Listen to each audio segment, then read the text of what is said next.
సుమన్ టీవీలో మీ business promotions కోసం ఈ కింది నెంబర్ను సంప్రదించగలరు.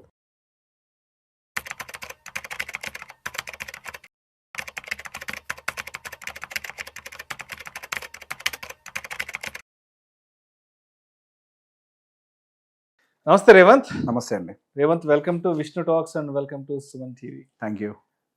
ఇవాళ మీతో ఇక్కడ షూటింగ్ ప్రోగ్రామ్ ఉందని, మీతో ఇంటర్వ్యూ ఉందని నా ఫ్రెండ్కి ఒక 2 days ముందే మాటల్లో అన్నాను. నెక్స్ట్ 2 days లో రేవంత్ ప్రోగ్రామ్ ఉందని మాటల మధ్యలో అంటున్నప్పుడు చెప్పాడు, అరే రేవంత్ చాలా వీడియోస్ చూస్తుంటాను, చాలా ఈ కేస్ స్టడీస్ గురించి, వాటి గురించి, ఫైనాన్షియల్ ప్లానింగ్ గురించి ఏవో మాట్లాడుతూ ఉంటారు కదా, రెగ్యులర్గా చూస్తుంటాను రా అని చెప్పి నా ఫ్రెండ్ అన్నాడు.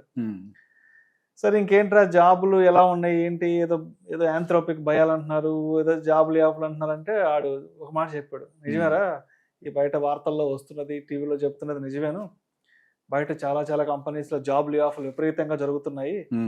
రీసెంట్గా వాళ్ళ ఫ్రెండ్స్కి సంబంధించిన కంపెనీస్లో కూడా జాబ్ లే ఆఫ్లు అయినాయి అంట. అయితే వీళ్ళ కంపెనీలో కూడా రీసెంట్గా ఏవో ఇంటర్నల్గా మెయిల్స్ వచ్చాయంట, పెద్ద పెద్ద ప్రాజెక్ట్ మేనేజర్, CEO లెవెల్లో వచ్చాయంట.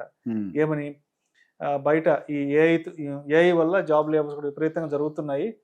సో మీరు ఎవరైతే ఉన్నారో మన కంపెనీలో పనిచేసే వాళ్ళు ప్రస్తుతానికి ఎటువంటి ఫైనాన్షియల్ కమిట్మెంట్స్ కానీ, ఎటువంటి హోమ్ లోన్స్ కానీ, ఎటువంటి వెహికల్ లోన్స్ ఇట్లాంటి ఏం తీసుకోవద్దు. సో ఏ టైంలో అయినా సరే జాబ్ లే ఆఫ్ అయ్యే సిచ్యువేషన్ ఉంది కాబట్టి సో వచ్చిన డబ్బును వచ్చినట్టు తీసుకెళ్ళి దాచిపెట్టుకోండి.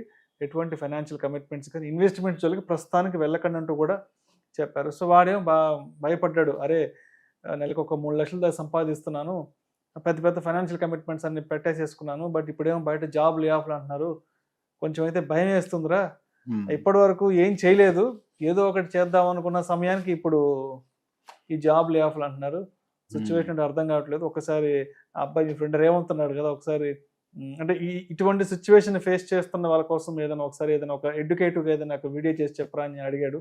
సో మరి ఇప్పుడు ఈ ఏఐ అంటే ఈ కొత్త టెక్నాలజీ ఏవైతే భయాలు ఉన్నాయో, మరి ఐటీ ఎంప్లాయీస్ అంతా కూడా చాలా మంది సఫర్ అవుతున్నారు కాబట్టి వాళ్ళ కోసం నాకు మంచి మాటలు చెప్పగలరు. సో నేను ఫైనాన్షియల్ పాయింట్ ఆఫ్ వ్యూలోనే ఎక్కువగా మాట్లాడతాను, but at the same time ఒక ధైర్యం కోసం ఒక మాట ఏంటి అని అంటే,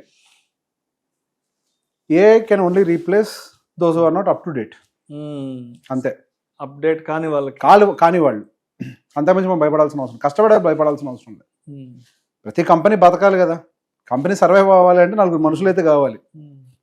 కాబట్టి those are not up to date, డెఫినెట్గా వాళ్ళు లే ఆఫ్ అవుతారు. సో ఫైనాన్షియల్స్లోకి ఎంటర్ అవుదాం. నేను ప్రతిసారి చెప్పే ఒక మాట,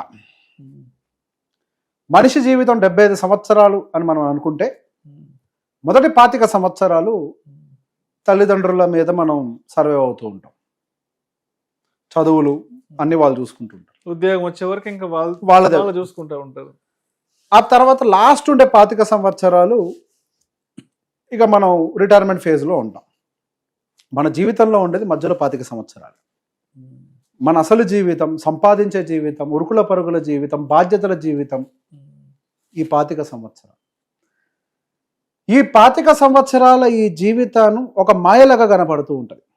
నెలకి 2 లక్షలు 3 లక్షల రూపాయలు జీతం వస్తూ ఉంటే నా జీవితంలో జీతం శాశ్వతం అని అనుకుంటారు. కానీ సాడ్ రియాలిటీ ఏంటి అని అంటే, అసలు ఉద్యోగాలు పోవడం పక్కకు పెడితే మన జీవితంలో జీతం ఎప్పుడు శాశ్వతం కాదు. అసలు ఐటీ ఎంప్లాయీస్కి అయితే మరింత తక్కువ వర్క్ లైఫ్, 20 సంవత్సరాలు ఉంటాయి ఎక్కువ, వాళ్ళకి గట్టిగా 20 ఏళ్ళు, 15 ఏళ్ళు 20 ఏళ్ళు అంతే వాళ్ళ వర్క్ లైఫ్. 20 ఏళ్ళు మళ్ళీ మధ్యలో ఈ జాబ్ లే ఆఫ్ అంటూ ఏదో జరుగుతూనే ఉంటాయి, ఏదో ఒక న్యూస్ ఎప్పుడు ఇబ్బంది పెడుతూనే ఉంటుంది. వర్క్ లైఫ్ తక్కువ అంటే మనం సంపాదించుకునేటువంటి ఆ వయసు చాలా తక్కువ. ఆ టైంలోనే మనం ఏం చేసినా కరెక్ట్గా ఆర్గనైజ్డ్గా చేసుకోవాలి. చాలా మంది విషయంలో నేను ఎప్పుడు హోమ్ లోన్ తీసుకోకండి, ఎర్లీ ఏజెస్లో కమిట్మెంట్లు పెట్టుకోకండి, నేను అంత గట్టిగా వాదించినప్పుడు మనోళ్ళ కింద కామెంట్లు చాలా మంది పెట్టారు, హౌస్ ఈజ్ అన్ ఎమోషన్. ఇప్పుడేమైంది, ఇదే భయపడుతుంది ఎప్పుడు కూడా, అంటే మన భయం కూడా ఇదే. ఎంతో జీవితాలు చూస్తున్నాం మనం, లే ఆఫ్స్ మన చేతుల్లో ఉన్నాయా? ప్రపంచంలో మారేటువంటి టెక్నాలజీ మన చేతుల్లో ఉందా? ఏ రోజు ఏ యుద్ధం వచ్చి ఏ ఉద్యోగం పోద్దో తెలియదు, ఏ రిసెషన్ వచ్చి ఏ ఉద్యోగం తీస్తుందో తెలియదు. నిన్న మొన్నటి వరకు జస్ట్ లాస్ట్ ఒక 48 గంటల ముందు వరకు కూడా యూఏ, దుబాయ్ అంటేనే ద మోస్ట్ సేఫెస్ట్ కంట్రీ అనుకున్నాం, బట్ ఈ రోజు అక్కడ సిచ్యువేషన్, అక్కడ పరిస్థితులు ఎట్లు మారాయి చూసాము. నిజంగా అక్కడ నిజంగానే ఇక మీదట ఉద్యోగాలకు వెళ్ళే అవకాశాలు పరిస్థితులు ఉంటాయో లేదో తెలియదు. ఎంత టూరిజం పడిపోయింది, ఎంత బిజినెస్ పడిపోతుందో తెలియదు. బిజినెస్ పడిపోయింది అక్కడ కంపెనీస్ కి. సరే, రాత్రికి రాత్రి మనిషి జీవితంలో చాలా మార్పులు చేర్పులు జరుగుతూనే ఉంటాయి. ఇల్లు ఇటువంటివన్నీ కూడా ఒకవేళ ఇప్పటి వరకు ఎవరు ప్లాన్ చేసుకోకుండా ఉండుంటే దీన్ని ఒక జీవితంలో లెసన్ గా తీసుకోండి.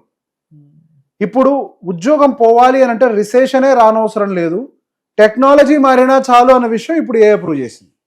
ఇంతకుముందు రిసెషన్ వస్తేనే జాబ్ పోద్ది అనుకునే వాళ్ళం. ఇప్పుడు అప్గ్రేడ్ అయినా కానీ టెక్నాలజీ మన ఉద్యోగాలు పోతాయి.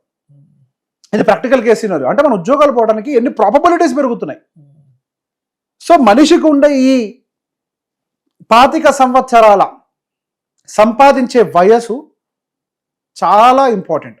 వాడికి వచ్చేటువంటి ఫస్ట్ శాలరీ దగ్గర నుంచి వాళ్ళకు ఉండేటువంటి ఆఖరి వర్కింగ్ డే వరకు వాళ్ళ యొక్క సేవింగ్స్ అనేది ఎర్లీ టైం నుంచి దాన్ని కరెక్ట్గా ప్లాన్ చేసి ఉండాలి. ఐ టెల్ యూ, సింపుల్గా చెప్పేస్తా calculation. At the same time job పోతే ఏం చేయాలో కూడా చెప్పేస్తా.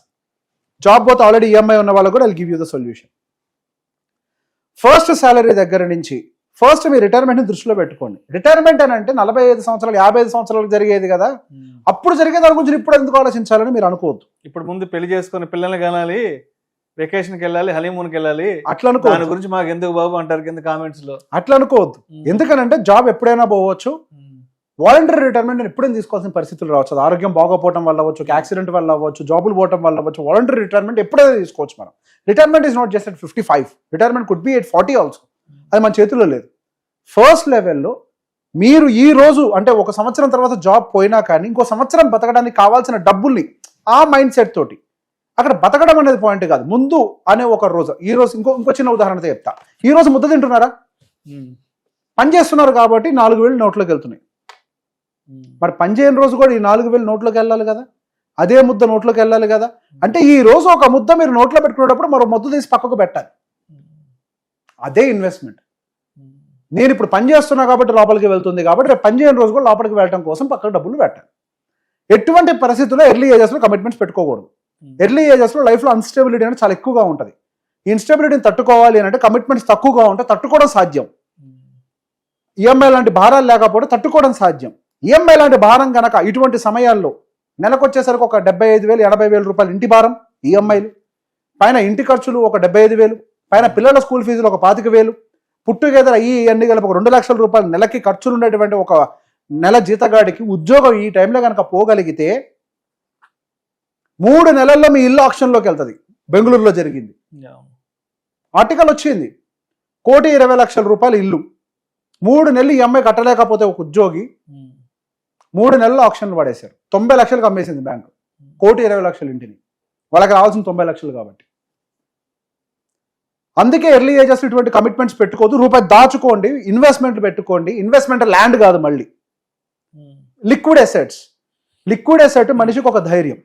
అంటే ఇక్కడ రేవంత్ పేరెంట్స్ అనే వాళ్ళు కూడా ఫస్ట్ ఏం చేస్తున్నారంటే 25, 24, 25, 25 కంతా ఉద్యోగం వచ్చిందంటే ఫస్ట్ పేరెంట్స్ చెప్పే మాట ఏంటంటే, అరే ఒక 50 లక్షలు 1 కోటి రూపాయలు పెట్టి ఫస్ట్ ఇల్లు కొనేసేసి, ఫస్ట్ ఉద్యోగం వచ్చిన కొత్తల్లో ఊరు వెళ్తేనో ఏదైనా పెళ్ళికి వెళ్తేనో ఏదైనా బంధువుల ఇంటికి వెళ్తే ఫస్ట్ చెప్పే మాట ఏంటంటే, ఉద్యోగం వచ్చేసింది కదా, నెలకు ఒక 50,000 60,000 జీతం వస్తుంది కదా, ఫస్ట్ వెళ్ళి హైదరాబాద్లో ఓ 2-3 కోట్లు పెట్టి ఓ ఇల్లు కొనిపడి దొబ్బు ఫస్ట్ చెప్తారు. ఇంకొంతమంది చెప్తారు జాబ్ వచ్చేసింది ఒక మంచి కారు ఒకటి తీసుకో ఒక 20-30 లక్షలు పెట్టని చెప్తారు. అంటే 25, 26 ఏళ్ళ వయసుకే ఓ 2 కోట్లు 3 కోట్ల రూపాయల ఫైనాన్షియల్ కమిట్మెంట్స్ తీసుకుంటే రేపన్న రోజు ఇలా ఉద్యోగాలు జాబ్ లే ఆఫ్లు అయితే వాడు 30-32 సంవత్సరాల వయసుకి ఇలా రోడ్డును పడే పరిస్థితి ఏం సిచ్యువేషన్స్లో. గతంతో పోలిస్తే ఇప్పుడు జాబ్ సెక్యూరిటీ అనేది పడిపోయిందండి. అంటే పేరెంట్స్ దృష్టిలో ఏంటంటే ఉద్యోగం వస్తే అదొక భద్రత అని అనుకుంటారు. జాబ్కి సెక్యూరిటీ లేదు, అది తప్పు మాట. There is no security for a job. ఉద్యోగం ఎప్పుడైనా పోవచ్చు, దానికి ఎన్నో కారణాలు తోడుగా రావచ్చు, అది మన చేతుల్లో లేని పని. నేను ఫస్ట్ లెవెల్లో గతంలో ఎన్నోసార్లు నోర్లు చించుకొని మరి గట్టిగా చెప్పాను. ఎంత విమర్శలు ఎదుర్కొన్నా కానీ నా మాట మీద గట్టిగా నుంచున్నా. ఎర్లీ ఏజ్లో ఇంటి జోలికి వెళ్ళారు అని అంటే ఇంటి జోలికి వెళ్ళేలాగా ఆ పేరెంట్ కనుక ఈ పిల్లోడి చేతి ఇల్లు కొనిచ్చాడు అని అంటే ఈ పిల్లోడి జీవితం అంధకారంగా మారుద్ది, వాళ్ళ పిల్లడి జీవితం అంధకారంగా మారుద్ది. ఈ అంధకారంగా మారుద్దన్న సంగతి ఈ వీడియో మనం ఒక సంవత్సరాల క్రితం చెప్పాం, 1.5 year బ్యాక్ ఇట్లా జరుగుద్ది అని. పెద్దలే పిల్లల జీవితాన్ని అంధకారంలోకి నెడుతున్నారు అని ఒక వీడియో ఒకటి చేసాం మనం 2024 చివరిలో చేసాం ఒక వీడియో. అవును, ఆ రోజు చాలా విమర్శలను ఎదుర్కొన్నాం, ఇటువంటి ఏమైనా జరిగితే ఇబ్బంది చెప్పారు కానీ ఏదో అన్నారు అందరూ. అవును, ఇట్లాంటి పరిస్థితులు వస్తాయన్న భయంతో మనం వాటి జోలికి వెళ్ళొద్దు అని చెప్పారు. ఒకవేళ ఇప్పుడు మీ లే ఆఫ్ ఆల్రెడీ జరిగింది అనుకోండి, 3 నెలలు ఈఎంఐ కట్టకపోతే మీరు ఇదైపోద్ది కదా ఇల్లు. సో ఇప్పుడు ఏం చేయాలి అని అంటే గో టు మారటోరియం. మనకి మారటోరియం అని ఒక పీరియడ్ ఉంటుంది, 1 year వరకు వాళ్ళు ఇస్తారు. కంగారు పడకండి. First as those companies are suggesting not to have extra EMIs, we can't do anything, already అందరు ఈఎంఐలో ఉన్నారు, that is a sad reality. First మారటోరియంలోకి వెళ్ళండి. బ్యాంకు మీరు ఫస్ట్ ఈఎంఐ అంటే బౌన్స్ అయ్యే లోపలే బ్యాంకు దగ్గరికి వెళ్ళి మీరు మారటోరియం అప్లై చేస్తే ఆ వెసులుబాటు మీకు 1 year పాటు కల్పిస్తారు. ఈ 1 yearలో మీకు జాబ్ వచ్చిందా ఓకే, ఇఫ్ నాట్ జాబ్ వచ్చే పరిస్థితిలో లేదు, it might take some more time అనుకోండి, వదిలేయండి. ఫస్ట్ వదిలేయండి, లైఫ్ అక్కడ ఎండ్ అవ్వదు. We have many other opportunities to come, will definitely have an opportunity. See ఇప్పుడు శాలరీ ఆగిపోయింది, ఇదో గొప్ప సొల్యూషనా, ఇల్లు వదిలేయమంటున్నట్టే నీ దగ్గర ఉందా సొల్యూషన్? ఊర్లో పొలం అమ్మి ఈఎంఐ కట్టగలుగుతావా? నిజంగా ఉంటే ఆ పని చేయి. ఊర్లో పొలం వల్ల ఏం లేదు ఉపయోగం, ఇక్కడ నువ్వు ఉంటున్నావు అట్లీస్ట్ ఇంట్లో, ఆ ఊర్లో పొలం మీద అమ్మేసి కనీసం ఇంటి అప్పు తీసేస్తే నువ్వు కనీసం ప్రశాంతంగా బతుకుతావు. అంటే ఇక్కడ హైదరాబాద్ లో ఇంటి అప్పు తీర్చాలంటే ఈఎంఐ తీర్చాలంటే ఊళ్ళో కనీసం ఒక 4-5 ఎకరాలు అమ్మితే కానీ తీర్చలేము. 4-5 ఎకరాలు అమ్మితే అవును ఇక్కడ క్లియర్ అవుతుంది, ఇక్కడ సొల్యూషన్ క్లియర్ అవుతుంది. అసలు ఉత్తమమైన పని ఏంటి అని అంటే, అసలు ఊర్లో పొలాలు ఏం చేస్తున్నాయి? గుడ్లు ఏమైనా పెడుతున్నాయా? వ్యవసాయం చేయట్లేదు కదా ఎవరు.